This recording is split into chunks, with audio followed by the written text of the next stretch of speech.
En juin dernier, soit un an après son AVC, Alain Delon sortait du silence pour donner de ses nouvelles à l'AFP. Il parle de Romy Schneider. « Je vais mieux, mais cela prend beaucoup de temps », a-t-il déclaré au début de l'été.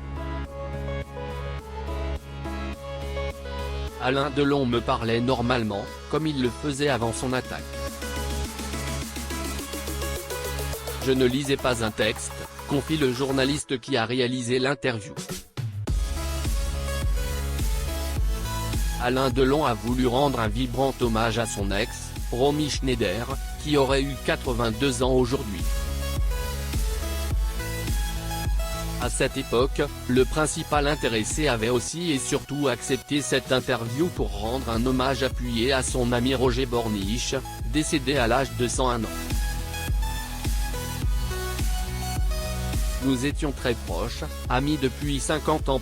J'ai été très triste d'apprendre sa mort ce matin. Je ne m'y attendais pas, même si nous n'avons pas dépassé les 100 ans, bien sûr. C'était un grand homme, un grand flic, un super flic, surtout des flics.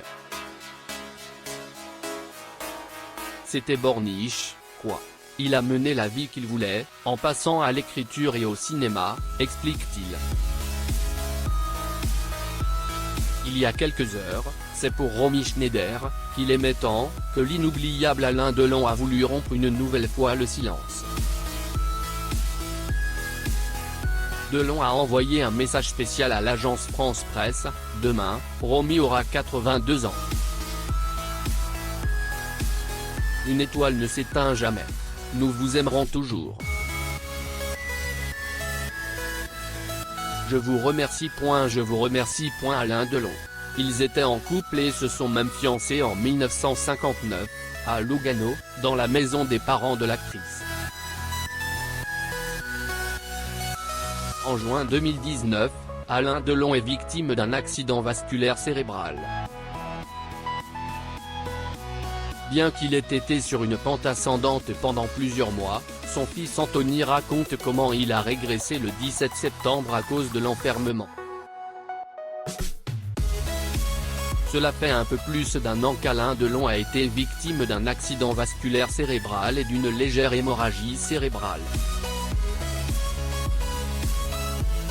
Heureusement, son moral est au beau fixe, comme avant selon son fils aîné. Après 4 mois d'hospitalisation, et à 84 ans, il tente toujours de retrouver son ancienne santé. Très affaibli mentalement et physiquement, l'acteur est actuellement sur sa propriété à Douchy, dans le Loiret, où il se repose.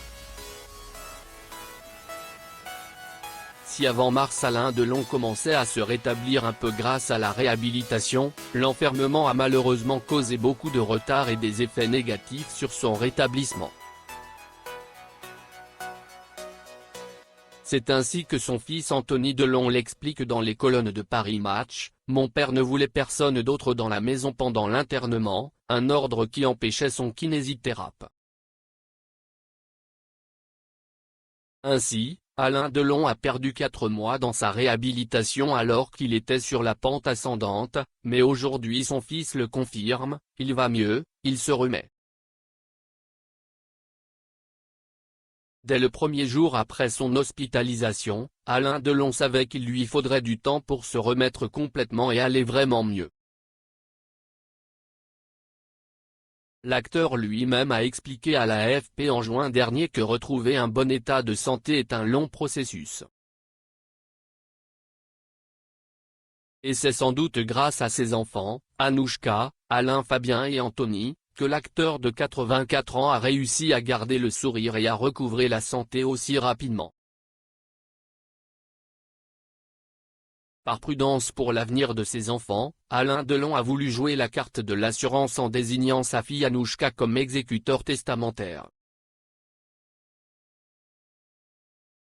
L'année dernière, l'acteur avait clairement indiqué que, contrairement à Johnny Hallyday, il avait pris les décisions nécessaires à sa succession. Après la détérioration de sa santé, mais aussi après l'attaque d'Harry Boulogne, son fils illégitime, Alain Delon a alors préféré prendre la tête. Aujourd'hui, en tant que mère, il ne fait aucun doute que la jeune femme sera capable de prendre les bonnes décisions.